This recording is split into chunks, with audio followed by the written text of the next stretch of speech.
কোম্পানির প্রতিনিধি। মালদার এটা 1 লাখির সাইডে একটা বাগান। এর পাশে দেখা যাচ্ছে জয়ন্তদা আমাদের ফার্মার।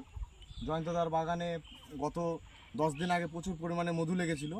তো জয়ন্তদাকে ফার্স্ট টাইম আমি আমাদের কোম্পানির সিমোডিস দিয়েছিলাম। তো সিমোডিস ব্যবহার করার পরে জয়ন্তদার কাছ থেকে জেনে নেব কী রেজাল্ট পেয়েছে। জয়ন্তদা নিজে মুখে বলুক। জয়ন্তদা, রেজাল্ট বলতে অত্যাধিক পরিমাণে মধু লেগেছিল। দামের হচ্ছে নিচু আম উপর তো মোটামুটি কালো হয়ে গেছিলো, আর নিচু আমগুলোতে মধু চুয়ে চুয়ে বিন্দু বিন্দু ছিল। মানে আমের গায়ে গায়ে সম্পূর্ণ ই ছিল, মানে বৃষ্টির মতন হয়েছিল, শিশিরের মতো ছিল। তো তারপর আমি এই দীপেন্দুর সাথে যোগাযোগ করি। দীপেন্দু হচ্ছে সিমোডিস একটা বীজ দেয়।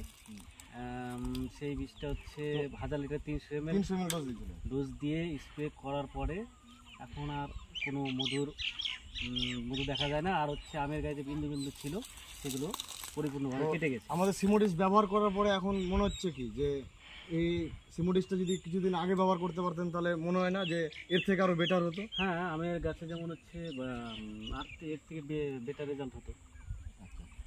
ঠিক আছে, ধন্যবাদ। ভালো তো বুঝতে পারছি, আর কি কি ভালো পেয়েছেন?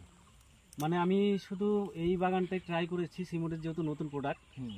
আর এখানে ট্রাই করা আরও অন্যান্য কিছু দু একটা বাগান লেগেছিল, তো সেইগুলোতে অন্য প্রোডাক্ট দিয়ে করেছিলাম। তো এইখানে যেটা দেখতে পেলাম হচ্ছে পার্থক্যটা দেখতে পেলাম যে ওইখান থেকে এখানে ড্রপিংটা কমে গেছে, সাথে সাথে ড্রপিংটা কমে গেছে। আর আমের গায়ে যে বিন্দু বিন্দু যেটা হচ্ছে ইয়ে ছিল সমস্ত কেটে গেছে, পাতাগুলো একটু পরিষ্কার হয়ে গেছে। সাথে সাথে যেগুলো মধুর ইয়ে ছিল শুকিয়ে গেছে। তো আরও যেগুলো করেছিলাম তার থেকে রেজাল্ট এটা অনেক ভালো আর কি। মানে নতুন প্রোডাক্ট, মানে ভয় পেয়েছিলাম যে মানে কী হবে না হবে। রেজাল্ট থেকে রেজাল্ট আলটিমেটলি খুব ভালো রেজাল্ট।